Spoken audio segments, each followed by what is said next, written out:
Now, we are learning just how much the COVID-19 pandemic has impacted the average Ghanaian, thanks to a survey conducted by a research firm, Survey54. Now, the survey reveals, for instance, that more than 60% of Ghanaians spend more on data during this time of the pandemic, whereas 36% spend more on food, indicating that data is regarded as a necessity. We'll speak with the CEO of Survey54 in a moment, but first take a listen to some of the people who took part in the survey. I'm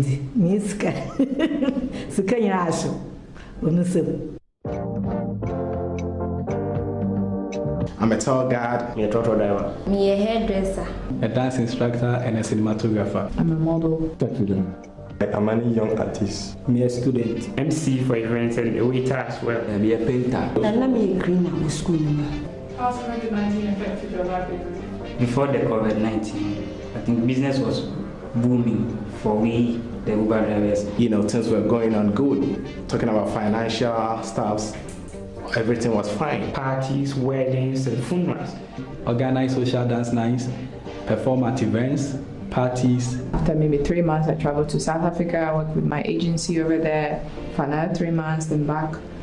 But because of the COVID-19, all agencies have been closed down. So on that side, it's been very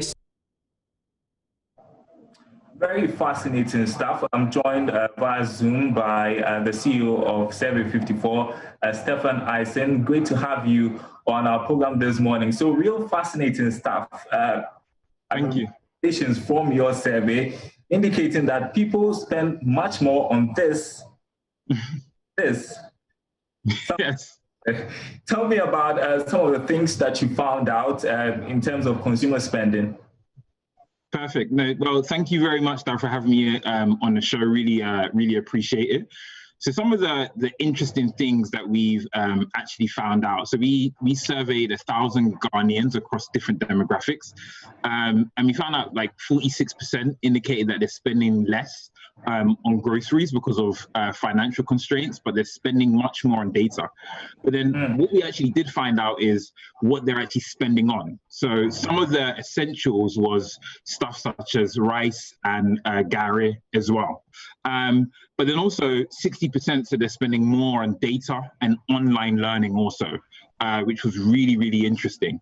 And that we've seen that online learning has taken a spark in actually, while people are at home, they want to learn a new skill, etc.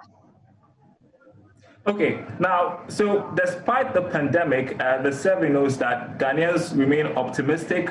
When asked about personal finances, most of them were not concerned. Yeah, and I think that's an interesting fact actually to bring up. So we had 55% of Ghanaians say that they're concerned actually. So they're actually concerned about their finances.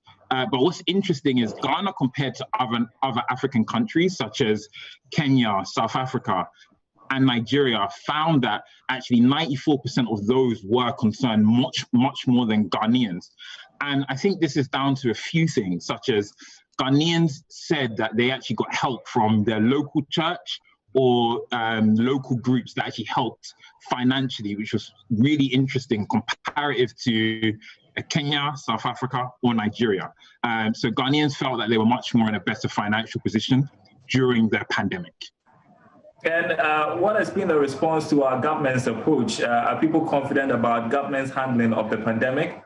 Yeah, they really are actually, comparative to other countries. So 75% of those that we asked felt that the government actually supported them by enforcing the lockdown measures quite quickly and closing the borders, and also flagging sort of big cities in which the pandemic had spread much more easier because it's a more congested area.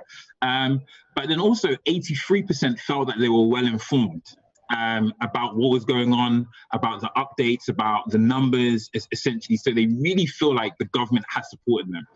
The only thing that we can say that was a negative was that 58% felt like the lockdown was lifted too prematurely. And they felt like it should be, so 68% felt like it should be reinstated. One person went as far as saying that, hey, you know, they started well, but they didn't end well.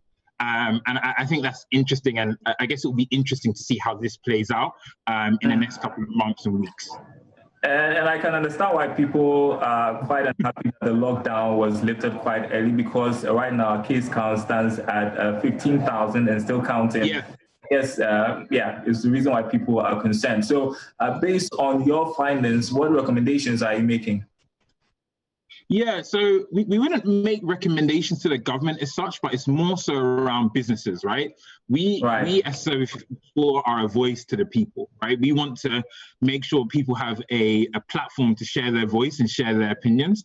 So with a lot of uncertainty, one thing that we would say is that it's the burden for the customers. So for instance, telco companies should maybe offer better plans and incentives. We don't believe that people should be choosing between spending more money on data or spending more money on food. But then also for the business side, where can restaurants diversify? If they're not getting that many orders, maybe they should look into more delivery and logistics services in regards to actually, hey, can I get this from the market delivered to my home, or this from a grocery store delivered to my home? And some of the really key essentials that are needed in their intimate circumstance. So.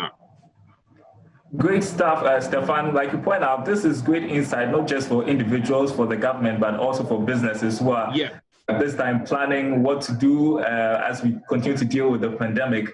I appreciate your input this afternoon. Let's talk sometime soon. That was Survey54, Stefan Eisen. Grateful for your time. Thank you very much.